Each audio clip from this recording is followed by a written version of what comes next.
2009, I gave a presentation at Anaheim, Keynote, on interdependent infrastructures. And in large measure, what Sean has done is he picked up a series of the cells that I had in there, because we identified 10 infrastructures in the Canadian government as part of the safety and security programs of the federal government. And the GIS part was a fundamental component in that because it's one of the infrastructures and they're all interdependent. So I'm encouraged by that. Last year I talked about standard of care, and these things didn't just come from the ether. I've been doing this since 1968, and what you keep hoping for is you get this breath of fresh air, this encouraging word that says keep on trucking. You know, it's like sort of staying alive. For those of you who remember Saturday Night Fever, is staying alive, and that's what you hope to do. And I think one of the things that came out of it is the proactive aspect that absolutely is required here. We just sit on our hands, nothing is going to happen. So we had comments about using the media. I mean, this is being proactive. You can plant stories, you can put stories in the media so that they give this attention and you bring a little bit of heat to bear. You can deal with community groups who are out there and they can become friends because they influence voters. And we have GIS Day competitions which get the young people involved. And what I really like to hear from Sean after having our discussion yesterday is the thought that next year we could actually do a session that incorporates what Sean is talking about here, tie it in with the duty of care and the standard of care, in that every institution has a charter and they're required to do things, and the question is, how do you do them? So between now and next year, I think this is an amazing horse for URISA to ride. This is just a marvelous contribution by Sean to URISA's dialogue. But where I think it really would pay off is if people in this room who are members of URISA actually thought, what could I contribute to move this dialogue along? Can I help identify some winners and some losers? And let us know about that, because I think it's agreed with the conference committee. We will do a follow-on. We won't just let this thing fall between the cracks and go away. So Sean, as I understand it, you have pledged yourself to come to next year's conference and contribute. Did I understand that correctly from yesterday's conversation? I would not dare to cross you in any way.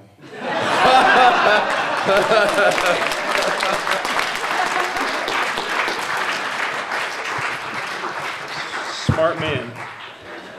Absolutely. I'd be delighted and honored.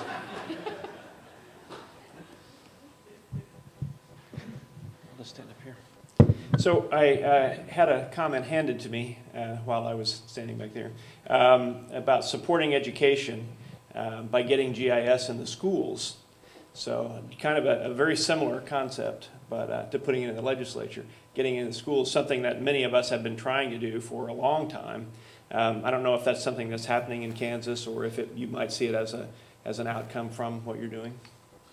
Yeah, I think we definitely have to get this. A lot of this now becomes policy problems and marketing and sales problems. The good news from a business perspective is you've actually done all of the hard work, except the remaining 90% is is selling it and building demand, and getting the kids to demand it is a great way to do it. There's nothing more humbling for a legislator than to find their 15-year-old having better information at their fingertips. So don't underestimate the power of a few smartphones, and don't underestimate the incredible genius of some of these kids who basically just take to computing as if it's some sort of well, obvious, isn't it really? And when I look at the kinds of things that you can do with Google Maps and with ArcGIS.com, I hope that what we've put in place with the CALA system is a situation where anybody who wants to can start creating their own geo-notes or their own geo-analysis of what's going on in the legislature in Kansas. It doesn't require me. It doesn't require my computer system. I'd be delighted, of course, if a legislature talks to me about putting in place a computer system to make it easier for them to produce their own geo-notes. But the point is that all legislative instruments in the Kansas system have what are called PURLs, permanent URLs. So there's a URL resource behind this which is guaranteed not to break. It's guaranteed to always work, even in the future.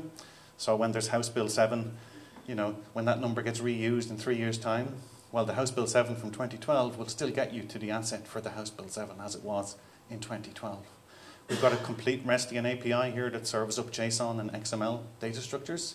So we have enabled basically an entire ecosystem of smart kids to do great things on top of our system. And what I'm hoping is a non-trivial subset of those will be kids doing amazing things with geospatial technologies. So yeah, what I would love to see is the civics curriculum starting to include some of this stuff. I think that would be a great way to do it. I've been thinking about the challenge you've given us, Sean, and I think there are two aspects to it. One is to convey the inspiration. You've shown us the shining peak on the horizon. And the other is to then, once you get the funding, of course, you've got to deliver. And that is more than just inspiration, of course. There's a lot of hard work. I've spent most of my life working in and with large government agencies. And to then actually build the system that delivers to the user what you showed us in those slides is quite a challenge. To get to that peak, there are forests to find the path through and ridges to cross. And that also we have, in our collective experience, a great deal of depth and leadership to offer. How do you devise or specify the systems that will deliver what you promise? How do you specify the data? What are the data models that organize the data so that you can find what you want? What are the processes that have to be changed? How do you reorganize work so that it delivers what people want instead of what they've always had? How do you then create the applications that ride on top of that and allow people to just author services that are light and fast because they've got a foundation to build on? I think these kinds of systems have, of course, two aspects. One is the users, and then at the core is the enterprise. And we should also take advantage and offer leadership in how you structure the enterprise processes that build the systems that people can use and want. Yeah, absolutely. There's I've kind of, I've jumped to the end point. Everyone in the room knows that there's a profound amount of work required to make all of this stuff work. So I kind of think of it like a swan on a lake in St. Stephen's Green in Dublin. And it all looks very sort of graceful on the surface, but it's paddling furiously, to make it look so graceful on top.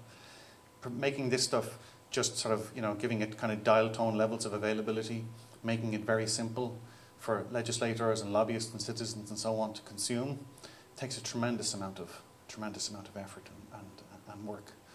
But I do think that the time has come basically to jump to the other end of the funnel. I think what many of the GIS specialists in the room have been doing, all of these years is basically working from the ground up. And that's a wonderful thing. But I think what we now need to do is we need to crystallize it in terms of actual solid soundbite value propositions for legislators and executive branch members. Something that's very, very easily digestible. Because once you start throwing 2 and 3 letter or 3 and 4 letter acronyms around the place, you lose these folks instantaneously. We got to come up with that famous Hollywood pitch, for Jaws in space, which apparently was how Aliens got its budget. What's this film all about? Well, it's like Jaws, but it's in space. Oh, okay. How much money do you need? So we need something similar. Like, what is the equivalent soundbite, the Jaws in space kind of thing for this GIS technology? Because then what will hopefully happen is members will look at it and say, that is really cool. That helps me in my day-to-day work. That helps me back in my district. What does it take to get one of those? And then you start rhyming off that you need one of those, one of those, one of those, and one of those, and they say, oh, okay, just make it so. I think the critical thing is to act, don't wait. It's kind of, bang, stop or I'll shoot. You got to do it, right? Be bold, put something in front of these folks that they will actually want, and then get them to basically ask you the question about, well, how much would it cost to have one of those for all bills? Or how much would it cost if we do this for all future sessions? Get them past the point where you're just coming for money. You're coming for money because you've unlocked value. What amazes me about GIS is when I hear some of the stories, like the stories we heard earlier on from the county, the ROI studies, the numbers here are just mind-blowing. Just mind-blowing.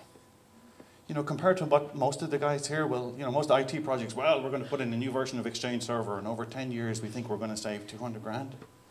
And I hear the kind of figures that are floating around in this kind of room, and I think, wow, producing a value proposition, producing an ROI for the kind of amazing stuff that you guys have, it's easy. But I think we got to start at the other end. We got to say, what is it that you want on your smartphone or on your desktop that will help you in your day-to-day job? And then work back from that to the fact that, oh, well, in order to make that happen, you know, you're going to need the following, you know, spatial data infrastructure. Because they won't give you the money for spatial data infrastructure, but they will give you money for something that helps them in their day-to-day work. So it's like, you know, sell the bathroom, and then the plumbing will come along, you know. Selling plumbing is tough. Selling bathrooms, I can do that.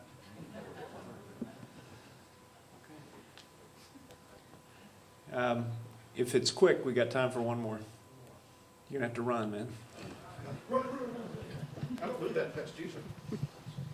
Okay, getting back to Al's question about how do you sell this to the politicians that don't want to let data get out there? And I think the problem is the data's getting out there. The open records request, are the politicians going to want to have control over how that data is displayed? Or are they going to let the people that are mad at them be able to put that data up in a way that makes the bill look bad or whatever action they're trying to do? I think that thing is kind of coming out of the box with what you're saying. People are getting more in tune with geographic technologies. We need to push that out there to them. No, I think that's a very, very important point. What you have for the longest time has been this notion that that government was something that took place in the committee rooms. So if you wanted to know what was going on in the Appropriations Committee, you either had to hire a lobbyist to go into the room and watch it for you, or you had to physically be there. You know? Those days are now gone, because even if there's no, you know, cell phones allowed on the floor of the Senate or whatever, there are all of these, you know, folks up in the galleries, and they're tweeting like crazy, you know. And there's guys with, you know, video cameras, and there's all kinds of stuff that is being recorded, whether or not the members, you know, like it or not. You know, if this thing is an open forum, this information has a way of getting out there. As soon as the information gets out there, it can be spun, you know, by someone who's got a particular axe to grind, a particular agenda. So I think what is really nice about this particular opportunity is that we can say to the politicians, look, you know, you guys work very hard on the text of these bills. You know what you have in mind, you know. Make sure that it's easy for people to understand what you had in mind, you know, and don't let other people start producing their own interpretations.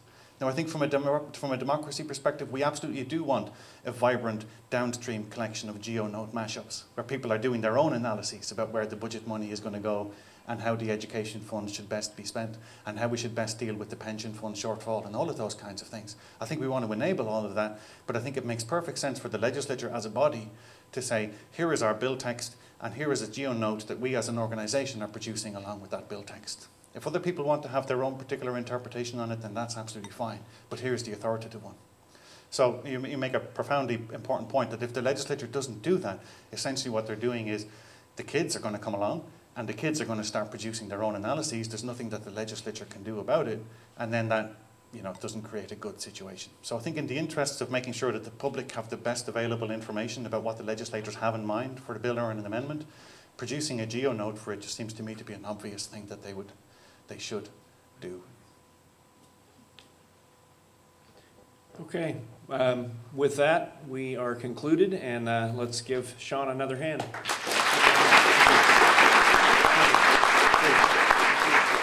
Thank you.